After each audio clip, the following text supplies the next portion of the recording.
how we all doing today? I'm doing a small video about the LTD EC 1000 Deluxe. I've had this guitar for over 10 years. I bought it for a measly sum of £599 in 2015. Let's put it this way, they're now about £1,000, so it just shows you how much inflation has gone up over the years. And what drew me to this? Well, a lot of my guitars I buy are generally because of a certain player. I always look at players for inspiration, as we all do. And the guy that did it for me was obviously James Hetfield of Metallica. At the time he was using ESP Trucksters are out on the scene, and they had the classic combo of the EMG 8160. Yeah, great sounding EMGs were the thing at the time as well. Remember, this guitar's been around for 20 odd years, and 10 years, 15 years, 20 years ago, it was all about the EMG pickups. They were like the go-to. You must have these if you enjoy metal guitar. So with that, fast forward to 2026. Some years down the line, Fisher Influencer pickups are on the scene. There's a lot more going on, and these cost over £1,000 now for a start. You know, do these once budget models, I mean high-end budget models, don't get me wrong, these have got things like lock-in tuners and stuff you wouldn't have usually got on a budget guitar. Do they still hold their weight? Do they still sound good for metal guitar in 2026? Let's have a little listen at some tones I've recorded, some riffs I've recorded.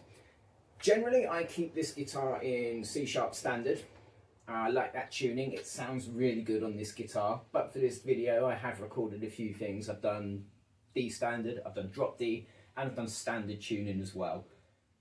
For me personally, it sounds chunky on standard tuning, but when you start dropping the tuning, it really comes into its own. It becomes this uncontrollable beast of a beautiful guitar.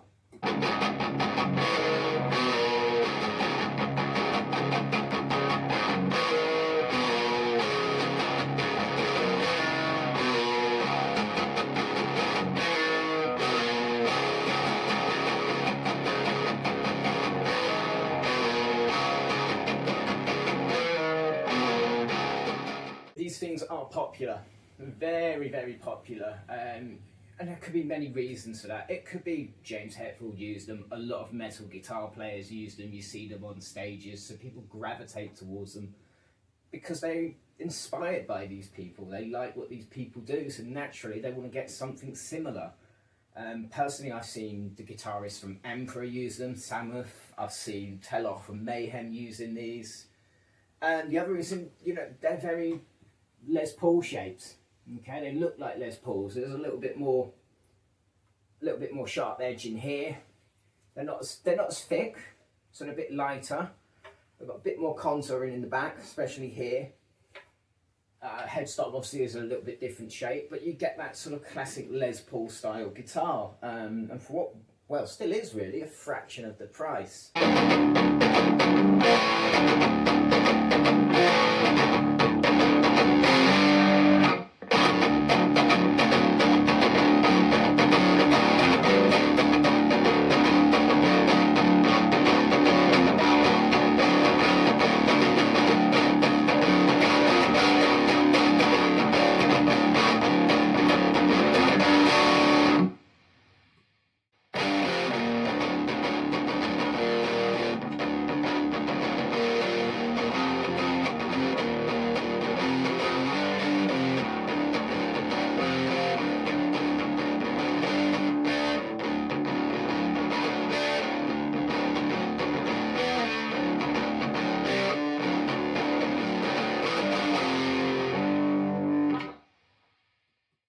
So fast forward to 2026, and there's a couple of videos asking, does this still sort of cut it? Does this still hold its weight for metal guitar with so much option out there these days? And I honestly think it does.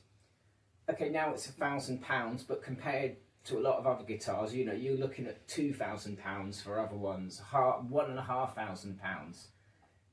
Yeah, I still think it's good value. I still think it would do the job, and I still think it sounds like hell being unleashed into whatever you're playing in, whether that be your house, your spare room, or your local pub, whatever. But hey, these are still getting played on stages by touring musicians. So I think that just says it all really. The classic EMG 81 setup, it still holds its weight. What do you think? You let me know in the comments. Do you have one of these? Do you want to get one of these? Let me know. It'd be great to hear from you.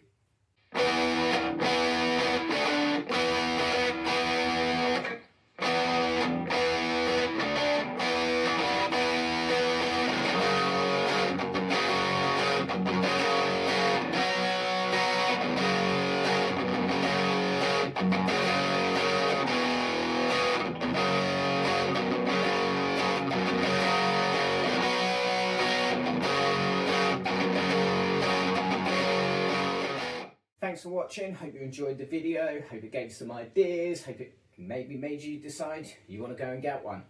Regardless, stay tuned, subscribe, and see you next time.